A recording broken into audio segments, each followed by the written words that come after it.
మోదీ ప్రభుత్వం తొందరపడి మళ్లీ వెనక్కి తగ్గింది. పెత్తనం చేయాలనుకుని భంగపడింది. చర్చలకు అవకాశం లేకుండా ఏకపక్షంగా నిర్ణయం తీసుకోబోయి తల బొప్పి కట్టించుకుంది.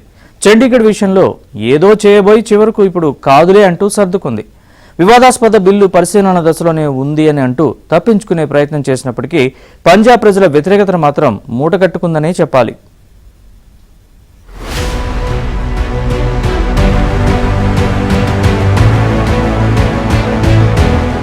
చండీగఢ్ అటు కేంద్రపాలిత ప్రాంతంగాను, పంజాబ్, హర్యానా రెండు రాష్ట్రాలకు రాజధానిగాను కొనసాగుతోంది. 5-6 దశాబ్దాలుగా చండీగఢ్ తమదంటే తమదంటూ రెండు రాష్ట్రాలు వాదులాడుకుంటున్నాయి. పంజాబ్ అయితే చండీగఢ్ ను కేంద్రం తమకి ఇచ్చేసిందని కూడా చెప్పుకున్న సందర్భాలున్నాయి. అయినా ఎక్కడా ఉద్రిక్తతలకు తావు లేకుండా ఇరు రాష్ట్రాల ప్రజలు చండీగఢ్ లో శాంతియుత సహజీవనం సాగిస్తున్నారు. చండీగఢ్ లో పంజాబీలు ఎక్కువగాను, హర్యానా వాళ్లు తక్కువగాను ఉంటారు.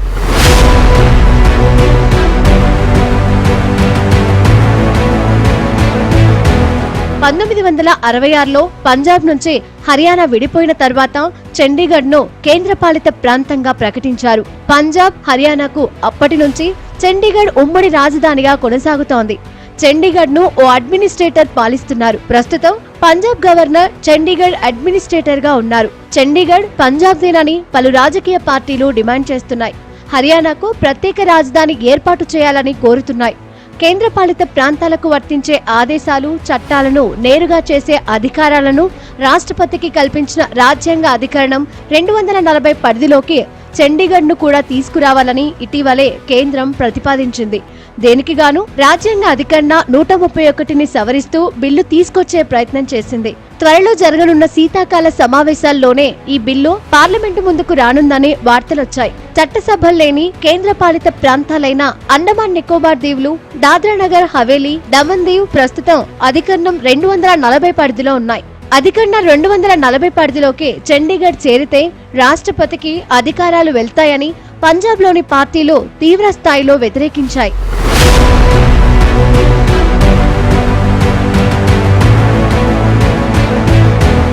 పంజాబ్లో సామాన్యుల నుంచి ముఖ్యమంత్రి భగవంత్ మాన్ వరకు అందరూ అధికరణ 240 పరిధిని వ్యతిరేకించారు. పంజాబ్ గుర్తింపును తమ రాజ్యాంగ హక్కులను కాలరాయడమే అవుతుందని ఆరోపించారు. పంజాబ్లో అధికార ఆమ్ ఆద్మీ పార్టీ నిరసన ప్రదర్శనలు నిర్వహించే దిశగా మీటింగులు కూడా పెట్టుకుంది. సమాఖ్య వ్యవస్థకే కేంద్ర ప్రభుత్వం తూట్లు పొడుస్తోందని ఆమ్ ఆద్మీ పార్టీ ఆరోపించింది. ఈ క్రమంలో రూల్ బై డిగ్రీ అమలు చేస్తామనడం ఆమోదయోగ్యం కాదన్న విశ్లేషణలు వినిపిస్తున్నాయి. సాధారణంగా మనం చూసేది ప్రభుత్వాలతో ఏంటంటే అధికారంలో ఉండగానే వాళ్ళు ఇష్టం వచ్చిన చట్టాలు పాస్ చేయటం, మనకు మెజారిటీ ఉన్నదని ముందరికి వెళ్ళిపోవటం వల్ల చాలా కాంట్రవర్సీస్ వస్తున్నాయి.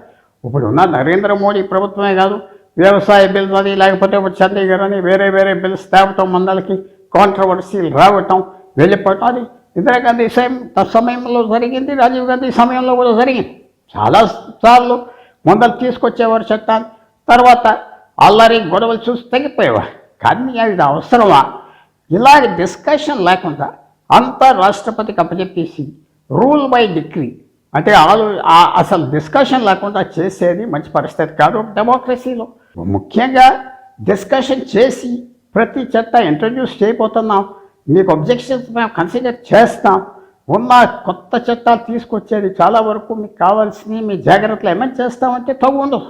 పంజాబ్లో వ్యతిరేకత వచ్చిన తర్వాత కేంద్ర ప్రభుత్వం వెనక్కి తగ్గింది, మాట మార్చింది. తాము అనుకున్నదొకటి, ప్రాంతీయంగా జరిగిన చర్చ మరొకటి అని వివరణ ఇచ్చింది. చట్టాల ప్రక్రియను సరళీకరించడానికే ఈ ప్రతిపాదన చేసినట్లు చెప్పుకుంది. ప్రస్తుతం అది పరిశీలన దశలోనే ఉందని, ఇంకా నిర్ణయం తీసుకోలేదని ప్రకటించింది.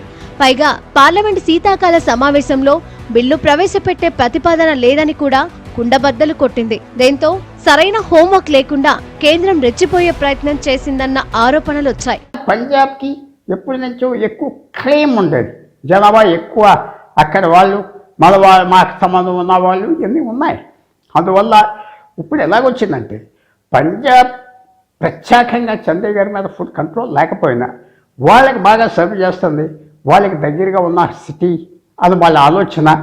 ఈ యూనియన్ టెరిటరీ చండీగఢ్గా ఎక్సెప్ట్ కూడా చేశారు.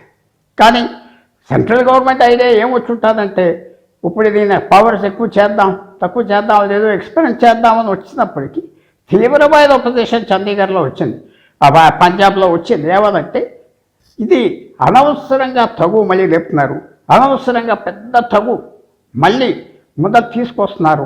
ఆడవడవగానే ఇప్పుడు గవర్నమెంట్ అవన్నీ వెనక్కి వెళ్ళింది. ఈ మొత్తం వ్యవహారంలో మరో ఆరోపణ కూడా వినిపిస్తోంది. తప్పుడు నిర్ణయాలు తీసుకోవడం, వ్యతిరేకత రాగానే వెనక్కు తగ్గడం బీజేపీకి అలవాటేనని విపక్షాలు ఎద్దేవా చేస్తున్నాయి. కేంద్రం వేసే ప్రమాదకర ఎత్తుగడలను గట్టిగా తిప్పికొడతామని విపక్షాలు చెబుతున్నాయి.